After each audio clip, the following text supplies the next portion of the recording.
Sarah Ferguson has always had a remarkable ability to disappear when things become uncomfortable. When the photographs emerged in 1992, she disappeared. When the debt collectors came, she disappeared. When Andrew's name became toxic, she disappeared.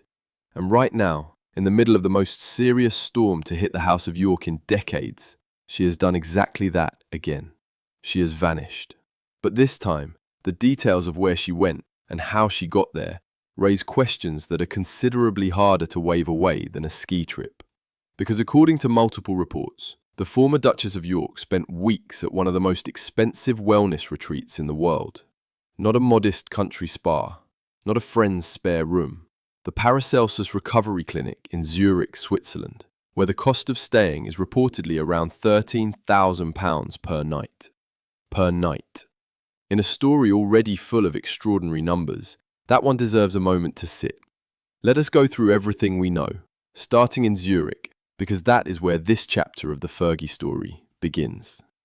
The Paracelsus Recovery Clinic is not a hotel. It is an ultra-private residential facility used by celebrities, business executives, and wealthy individuals seeking total discretion while recovering from physical or emotional strain. Guests receive luxury suites, private medical consultations, detox programs, psychological support, nutritionists, personal chefs, and round-the-clock staff. It is the kind of place where your identity is protected as carefully as your health. According to a Swiss source quoted in the British press, Ferguson stayed there from shortly after Christmas until the end of January. The source described her as feeling comfortable at the clinic, receiving both emotional support and expert medical care during a period when she was feeling vulnerable. The obvious question, the question that has followed Sarah Ferguson for 30 years, is the same one it has always been. How is she paying for it? Her last confirmed public appearance was in December, at the christening of her granddaughter Athena at St. James's Palace. Even that event was kept unusually private. No official photographs were released afterwards, which is rare for a royal family gathering of that kind. Since then, she has essentially ceased to exist publicly. But behind the scenes, reports suggest she has been moving steadily and quietly across Europe and beyond. After leaving Zurich at the end of January, she was reportedly seen in the French Alps. From there, she is believed to have travelled to the United Arab Emirates, where her younger daughter, Princess Eugenie, had been attending an art fair in Doha as part of her professional work. Sources suggest Ferguson may have joined her there. She then reportedly returned to Switzerland, to Gstaad this time, where Eugenie was spending the half-term skiing holiday with her family. More recently, the trail appears to lead to Ireland, where sources say she has been staying at the Ballyliffin Lodge and Spa in County Donegal, a quieter retreat by comparison, with rooms starting at around £110 a night. Sea air, long beach walks, wellness treatments. This is, as it turns out, not her first visit to that particular corner of Ireland. During a stay there in 2024, she filmed a TikTok video on a nearby beach in which she spoke openly about feeling overwhelmed by life and needing to escape somewhere peaceful. Friends say this pattern has been consistent for years. When the pressure builds around her, she retreats to spas, wellness centres, or private resorts where she can regroup away from the headlines. The difference now is what she is regrouping from, because the situation she is currently avoiding is considerably more serious than anything she has faced in a long time.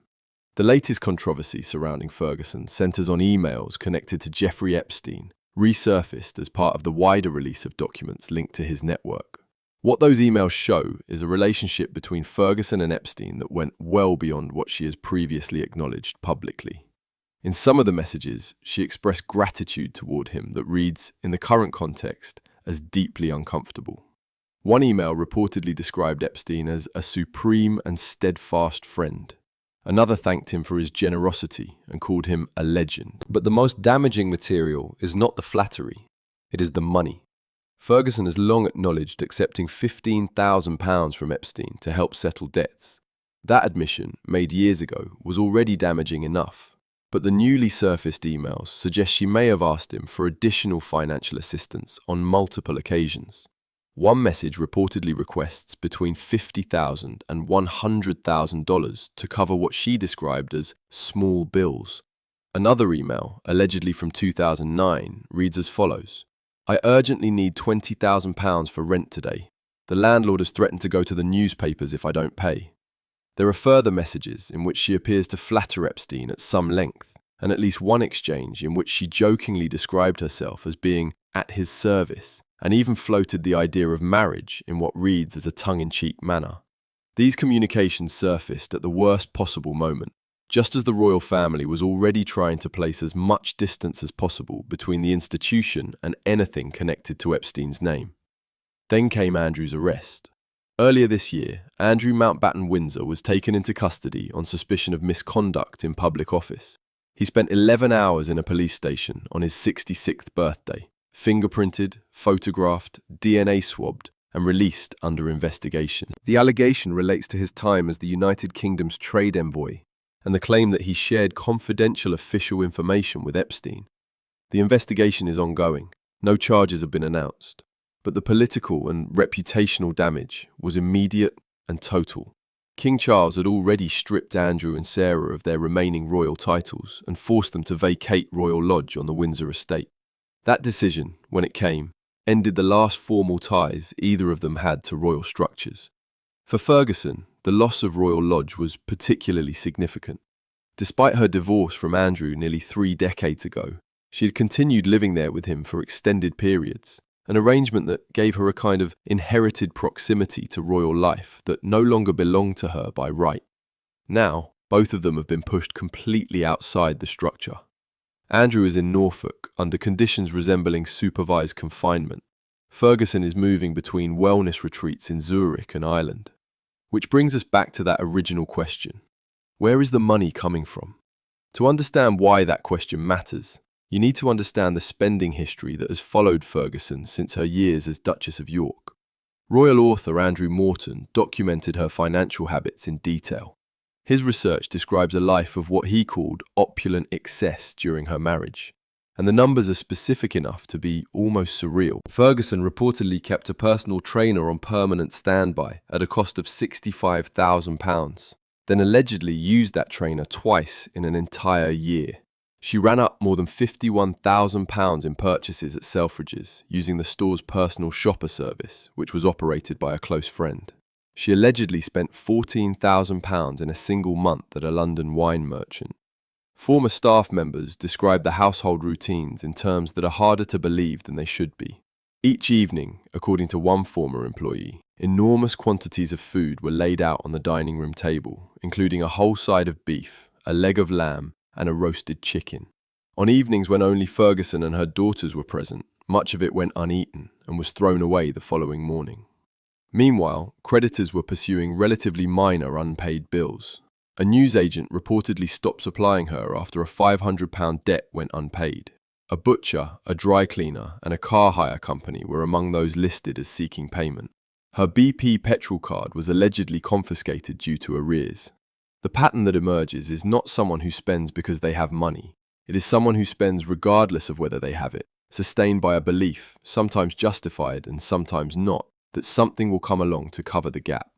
Epstein, it appears, was one of those somethings, and the email suggests that arrangement was considerably more substantial than the £15,000 figure she has previously acknowledged. Friends who have spoken cautiously to the press about Ferguson's current state of mind describe someone who is shaken, but not, they insist, finished. One friend told People magazine that this time feels different, that the scandal has shaken her in a way previous ones have not.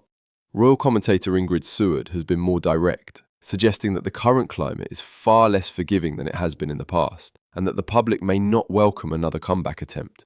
But those close to Ferguson are quick to invoke her resilience. She has always been a fighter, one friend told journalists. She intends to keep fighting. There are even reports she has been quietly searching for a new public relations team, hoping to rebuild her public profile and return to some form of visible work. Whether that is realistic is a question the public will ultimately answer. What is already clear is that the organisations that once associated themselves with her are not waiting to find out. The Duchess of York was recently removed as patron of a children's hospice, the latest in a growing list of professional severances.